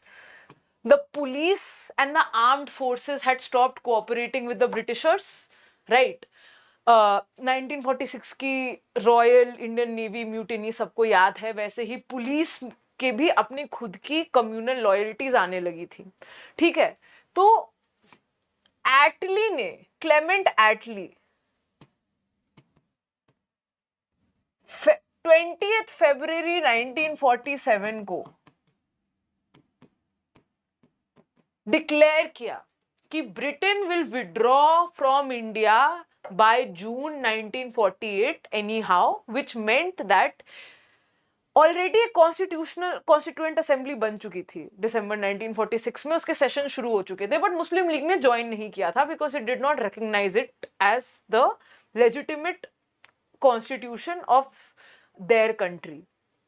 तो seeing all these practical problems, Britain's attitude was that Britain will transfer power, like Britain will vacate India maximum by June 1948, and even if it has to transfer power to multiple parties, it is willing to do so, which in essence meant that Not only a separate Pakistani state could, rise and say that we do not acknowledge this constitution and we do not recognize this country as our country.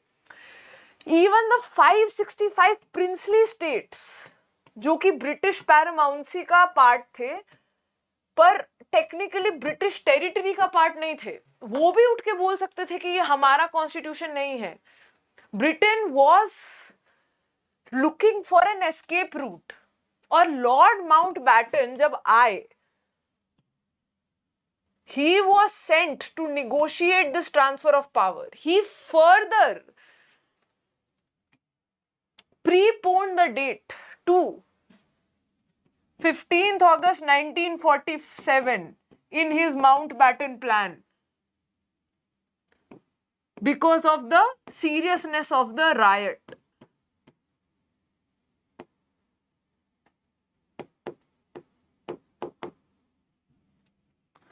तो ये जो बस इतने दिन में, जो 5 हफ्तों में इंडिया का पार्टीशन निगोशिएट किया गया, इंडिया का ये जो डिसाइड किया, तो पार्टीशन इनएविटेबल हो गया. उसके बाद आप जानते हैं कि जो रैडक्लिफ लाइन, जो हम लोग की बाउंड्रीज भी ड्रॉ हुए, वो इतने आर्बिट्ररी तरीके से बेयरली 2 वीक्स में एक ऑफिसर साइरल रैडक्लिफ ने इंडिया के इतने बड़े, मतलब इतनी बड़ी boundaries on the west, on the east को 2 वीक्स में फाइनलाइज किया. So you can estimate how hasty the process would have been, how faulty it would have been. So many fault lines would have existed.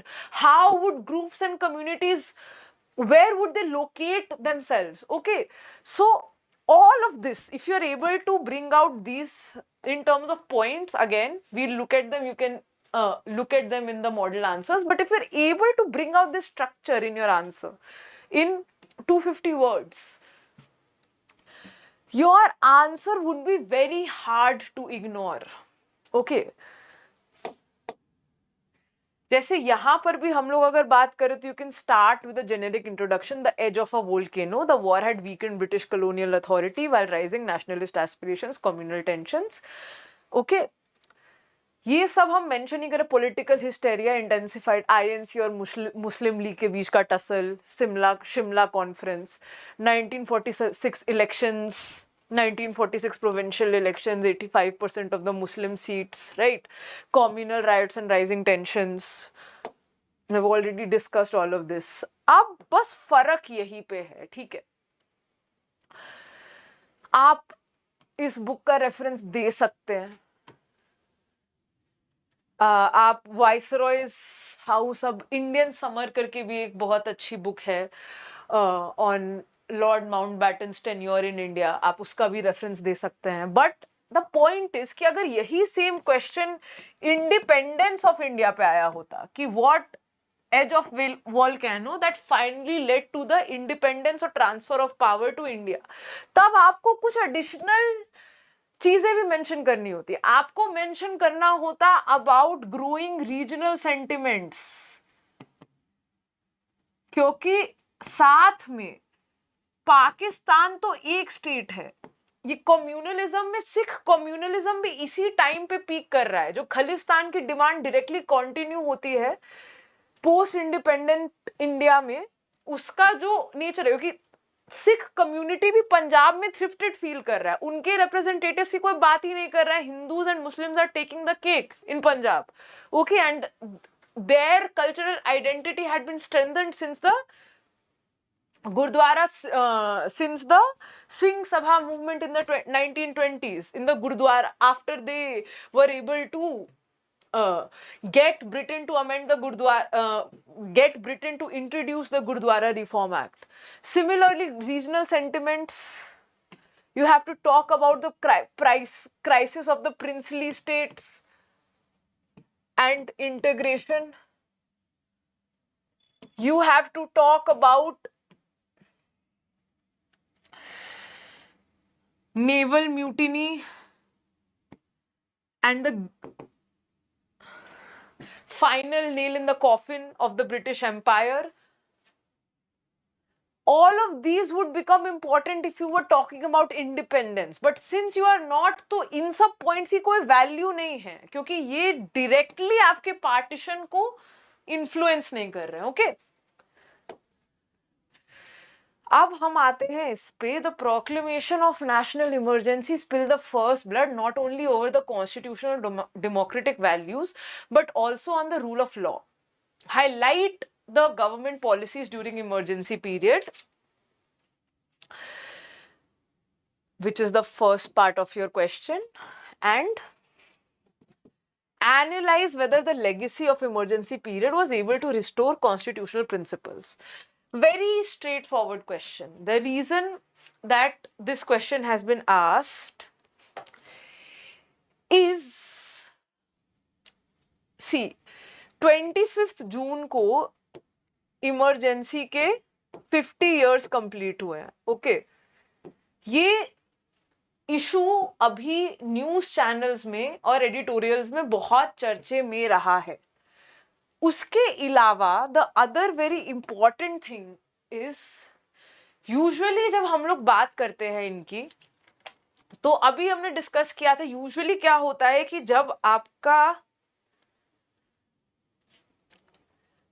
जब भी आपका world history से कोई question आता है तो यूजुअली पोस्ट इंडिपेंडेंस से क्वेश्चन नहीं आता है. That is a trend that is observed usually.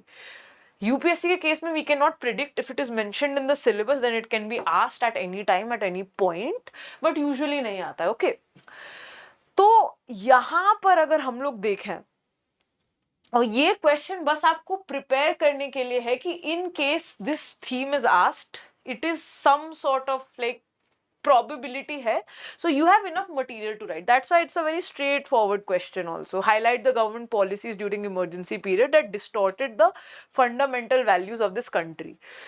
In order to make it easier for the examiner, you can use keywords from the question to frame your subheadings. तो इसको आप जो dimensions में divide करेंगे, we all know about the policies.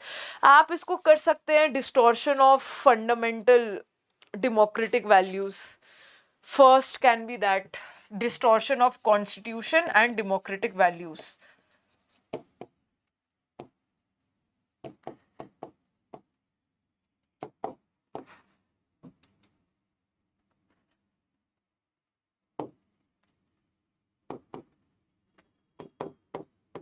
इसमें आप बात करेंगे 42nd अमेंडमेंट की, जिसको हम मिनी कॉन्स्टिट्यूशन भी कहते हैं. क्यों कहते हैं? क्योंकि ऑलमोस्ट 40 आर्टिकल्स उसने अमेंड किए थे.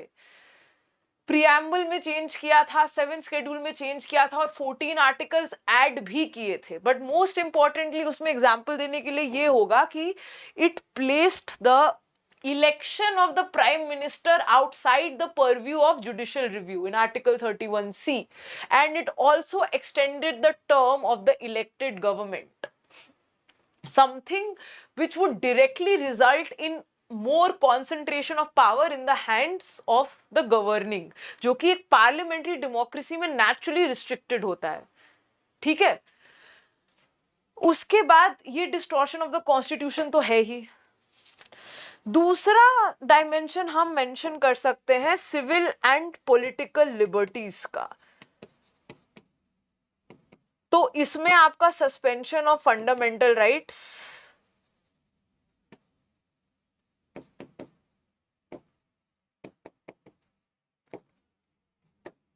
सस्पेंशन ऑफ फंडामेंटल राइट्स में आर्टिकल 14, 19, 21 एंड 22, जो कि आर्टिकल 352 में ही दिया हुआ था, would be suspended in case of an emergency.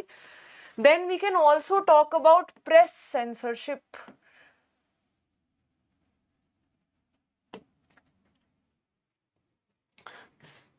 जहां पर हम लोग ये देख रहे हैं कि एक बहुत अच्छी बुक है by Kumi Kapoor, by the name of Emergency a Personal History.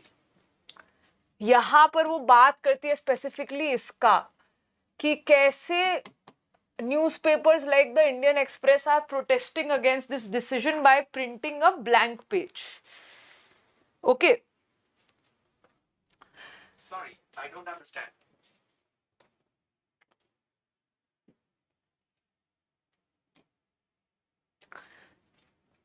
Apart from that,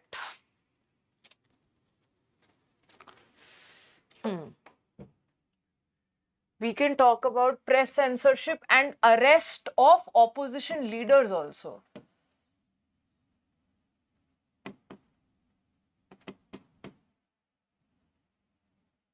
Okay. Important leaders like Jayaprakash Narayan, Lal Krishna Advani were arrested and put in jails. Other very important dimension was the judicial complacency. So, the writ of habeas corpus was suspended in the ADM Jabalpur case, where the Supreme Court ruled that people cannot utilize the writ of habeas corpus to question detentions. In effect, it meant that you could not approach the Supreme Court or the High Court under Article 32 for illegal arrest or detention. Article 32 को बोलते हैं ना heart and soul of the constitution, constitutional remedies, right to constitutional remedies को. क्यों? क्योंकि fundamental rights एक ऐसी चीज है जो कि जिसके सस्पेंड होने पर आप सीधा जाकर सुप्रीम कोर्ट का दरवाजा खटखटा सकते हैं और बोल सकते हैं कि यहाँ पे मेरे राइट्स हैम्पर हुए हैं, आप इंश्योर कीजिए कि मुझे वो मिले. और उसका सबसे बड़ा, सबसे पोटेंट एग्जाम्पल है, सबसे विजिबल एग्जाम्पल है the writ of habeas corpus. लेकिन इसको सस्पेंड करके सुप्रीम कोर्ट ने truly it represented the darkest moment of Indian judiciary, the judicial history of India. उसके बाद आप एक बहुत इंपॉर्टेंट डायमेंशंस बना सकते हैं वायलेशन ऑफ ह्यूमन राइट्स, जहां पे आप फोर्स स्टेरिलाइजेशन की बात करेंगे, स्लम डेमोलिशन की बात करेंगे,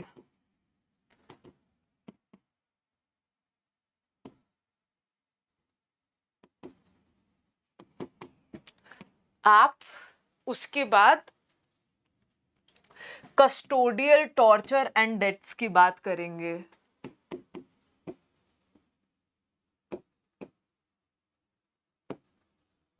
ठीक है, तो ये आपका first part of the question हो जाएगा, जो कि हमने ब्रॉडली इधर suspension of fundamental rights, press censorship हमने मेंशन किया हुआ है मॉडल आंसर में, जो आपको मिल जाएगा. ठीक है, forced sterilization and slum clearances. Delhi का Turkoman Gate is a very famous example of this. अब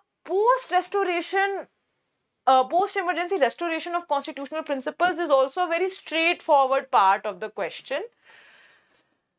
But the dimensions that you must keep in mind are, ये सारी चीजें फिर भी rather obvious ही है कि सबसे पहले तो कॉन्स्टिट्यूशनल अमेंडमेंट का root, the 44th constitutional amendment undid most of the excesses. सबसे बड़ा पार्ट ये था कि आर्टिकल 352 के अंदर जब ये इंटरनल डिस्टर्बेंसेस, देखिए वॉर, एक्सटर्नल अग्रेशन और internal disturbance used to be the grounds for declaring emergency before the 44th constitutional amendment. अब ये इतना वेग प्रोविजन है कि एक और बहुत अच्छी बुक है द इमरजेंसी क्रॉनिकल्स बाय ज्ञान प्रकाश, जिसमें वो बोलते हैं कि if not Indira Gandhi, some government at some point of time would definitely have misused the provisions of the constitution to concentrate power in their hands.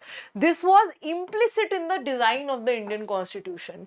उसको ठीक करने के लिए internal disturbance को armed rebellion से replace किया गया. अब दूसरा course correction का part था judicial precedents. तो सबसे बड़ा एग्जाम्पल तो मिनर्वा मिल्स केस में ज्यादातर जो 42nd अमेंडमेंट के जो बहुत कंट्रोवर्शियल पार्ट्स थे उनको स्ट्राइक डाउन किया गया. ठीक है, उसके बाद धीरे धीरे सुप्रीम कोर्ट ने आर्टिकल 21 को ज्यादा इनफैलिबल बनाया, उसके स्कोप को एक्सपैंड किया, like the Maneka Gandhi case of 1978।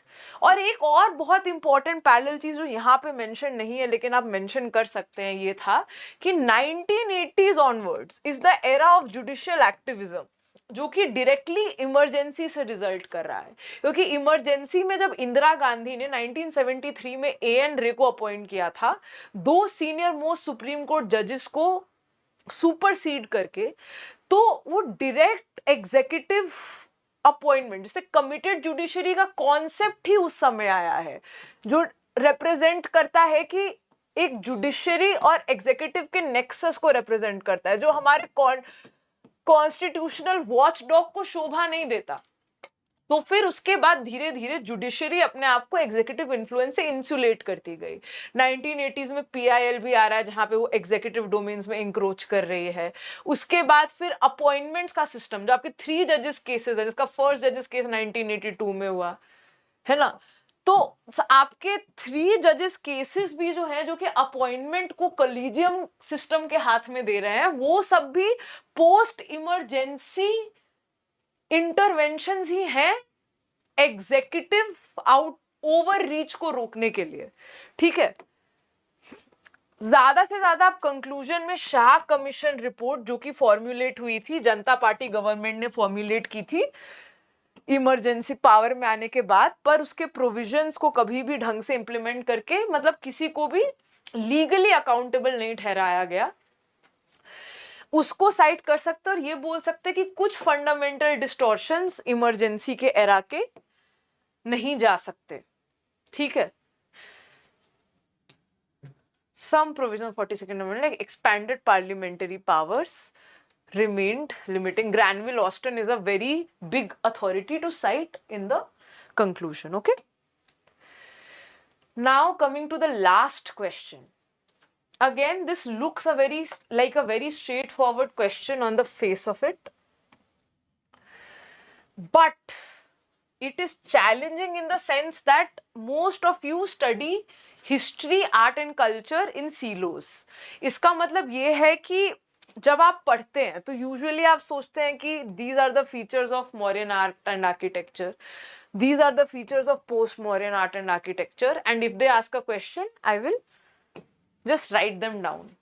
But if you look at this question, post-modern period brought a significant change in Indian art and architectural system. In the context of the given statement, illustrate the significant factors that changed from the modern to the post-modern period of art and architecture.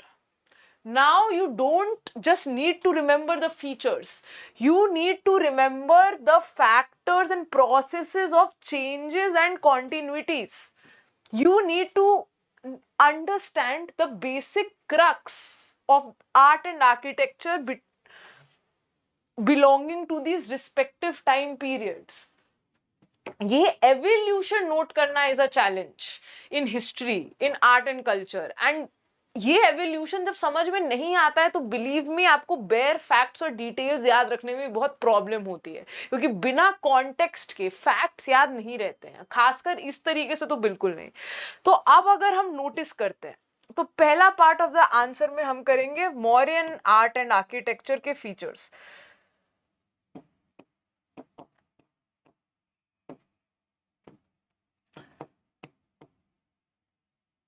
तो उसके features में सबसे पहले तो predominantly it was an imperial art, मतलब sponsored by the court. Imperial art के examples में आप पिलर्स देंगे जिसपे पिलर कैपिटल्स, अशोका के pillar capitals with the lion and bull motif. ठीक है, दूसरा आप दे सकते कुम्भलहार में एक पैलेस है, पैलेस कंपाउंड जो डिस्कवर हुआ था, और केव्स, बराबर केव्स जहां पे अशोकन इंस्क्रिप्शन, और नागार्जुना हिल्स जहां पे Dasharatha his grandson has his inscriptions. दूसरा है फोक आर्ट. अब इंपीरियल आर्ट एंड आर्किटेक्चर पे सबका ध्यान है, ठीक है. इस बात पे किसी का ध्यान नहीं जाता कि folk art is consistent across all time periods almost. So whatever we talk about here, whether we talk about figurines of yakshas and yakshis,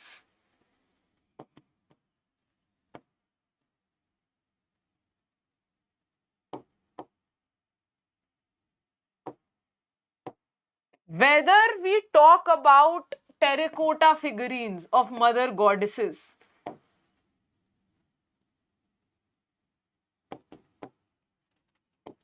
तो जैसे यहाँ पे दीदारगंज यक्षी इज अगर एग्जाम्पल में साइट करने के लिए आप वो कर सकते हैं, जो याद रखना होता है एक specific example.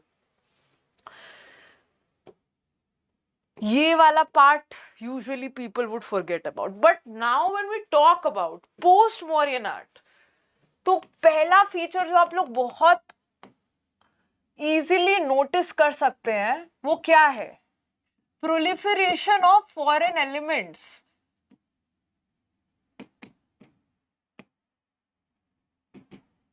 whether it is Gandhara art, whether it is Mathura art, okay, whether it is Gandhara art, whether it is Mathura art, you have elements of Indo-Greeks, Kushanas, Shakas influencing the art and architecture of this period. The figurines of Buddha specifically found in Gandhara or even in Mathura art, both have specific features, but they are being influenced by foreign elements. Okay. Now, construction of stupas, chaityas and viharas becomes a very important factor because the concept of shrine as central to worship, इससे पहले religion तो exist करता. आप देख रहे जैसे कि post modern period में एक पुरानिक हिंदुइज्म भी थोड़ा आगे प्रोसीड कर रहा है, पुरानिक हिंदुइज्म इमर्ज कर रहा है. हम लोग हीनायाना से महायाना बुद्धिज्म जैसे होता है ना, इसमें आइकोनोग्राफिक वर्शिप की तरफ जा रहे हैं. और श्राइन एक इम्पॉर्टेंट, किसी भी रिलीजन में श्राइन एक इम्पॉर्टेंट पार्ट बन रहा है रिलीजन का. तो अब यहाँ पे आप चाहे सांची, भारूथ, अमरावती, स्तूपा आर्किटेक्चर में इसका एग्जाम्पल देंगे. चैत्यास एंड विहारास में भाजा, करले, अजंता, इनका एग्जाम्पल देंगे, है ना. अब cultural syncretism is also an example, क्योंकि आप नोटिस कर रहे हैं कि मथुरा आर्ट में हिंदू, जैन और बुद्धिस्ट एलिमेंट्स तीनों विजिबल है. उसके अलावा पॉपुलर मोटिव्स फोक ट्रेडिशन से भी ड्रॉ कर रहा है. जैसे आप देखेंगे कि अमरावती स्तूप पे जो स्कल्पचरल रिप्रेजेंटेशंस है उसमें फिगर्स हैं जैसे गजलक्ष्मी, शलभंजिका. तो वो किसी एक ट्रेडिशन को बिलोंग नहीं करती है. ऐसा नहीं है कि उसको एक रिलीजन से आइडेंटिफाई कर सकते हैं. हर रिलीजन एक आइकोनोग्राफी, एक ही तरह की आइकोनोग्राफी को यूज कर रहा है, तो इसको कल्चरल सिंक्रेटिज्म बोल सकते हैं. और जो ये बहुत इंपॉर्टेंट चीज हो रही है, expansion of social base of patronage. तो हमने नोटिस किया कि Mauryan art largely imperial art था, है ना. एम्पिरर ज्यादातर स्पॉन्सर, पेट्रोनेज कहां से आ रहा है? इंपीरियल सेंटर से. लेकिन अब हम देखते हैं multiple, there are a lot of donors who are donating and contributing to a vibrant economy, right? There are guilds, There are individual donors and individual merchants. In fact, even very rich bhikkhus and bhikkhunis who are the followers of sanghas are becoming donors. तो इन सब के inscriptions हम लोगों को स्तूपा की relief carvings में मिलते हैं. ब्रॉडली अगर आप इन्हीं चीजों को सम अप कर दें और अपने आंसर में दिखा दें, that is what you will find in this model answer. The post Mauryan period marked a significant departure from the artistic and architectural paradigms established during the Mauryan empire. Okay, and Mauryan art and architecture characterized by monumental and polished. एक certain standardization है Mauryan art में, क्योंकि वो imperial art है. एक imperial centre उसको monitor कर रहा है, एक यूनिफॉर्मिटी है. चूनार सैंडस्टोन यूज हो रहा है. इसी तरीके से आप आइडेंटिफाई कर पाए ना कि क्योंकि अशोकन पिलर्स तो आपको बहुत वाइड एरिया में डिस्ट्रीब्यूटेड है. गांधारा में भी मिलते हैं, कर्नाटका में भी मिलते हैं, उड़ीसा में भी मिलते हैं. तो हम कैसे रिकॉग्नाइज कर पाए कि ये एक टाइम पीरियड एक एम्पियर को बिलोंग करते हैं? क्योंकि एक स्टैंडर्डाइजेशन है, एक यूनिफॉर्मिटी है रॉ मटेरियल में, in the craftsmanship, right? Significant changes in the post-Mauryan period is shift from imperial monumentality to regional and sectarian expressions. ठीक है, पॉलिटिकल डिसेंट्रलाइजेशन की वजह से भी एक फैक्टर आप ये भी मेंशन करेंगे कि इस पीरियड का आर्ट इसलिए भी ज्यादा डाइवर्सिफाई हो रहा है क्योंकि पॉलिटिकल डिसेंट्रलाइजेशन हो रहा है. अलग अलग रीजन्स में अलग अलग powers are coming to the fore. बाकी सब हम डिस्कस कर चुके हैं, religious pluralism and iconographic representation. अब इसमें देखें कंक्लूजन में आप आनंद कुमारा स्वामी is a very famous art historian. He has talked about how post-Mauryan art was, you know, a departure from court-centric and imperial art and more popular in nature. Again, you will not have, I don't expect you to remember or know the name of this historian, but it is very important that you express this sentiment in your conclusion कि ये departure को आप वो बोले court centric art of Ashoka to a more pluralistic and narrative driven form. आप बस contextualize कर दीजिए अपने answers को in good language, in proper language. That will also fetch you very good marks in your in your conclusion. ठीक है, इसको transition से भी लिंक कर सकते हैं कि the changes in post modern period formed the basis of the golden age that is associated with the Gupta period, है ना? तो देखिए हम लोग को इंडियन सोसाइटी भी डिस्कस करना है, बट आई थिंक कि सेशन थोड़ा लंबा हो जाएगा if we discuss Indian society. तो we will take it up in a different session. For today, I hope that you were able to extract some value from this discussion and you were able to answer like the crux of how to approach a question. That is the main takeaway that you need to have. Okay, so I will see you soon in the next session where we'll discuss Indian society, and have a good day everyone.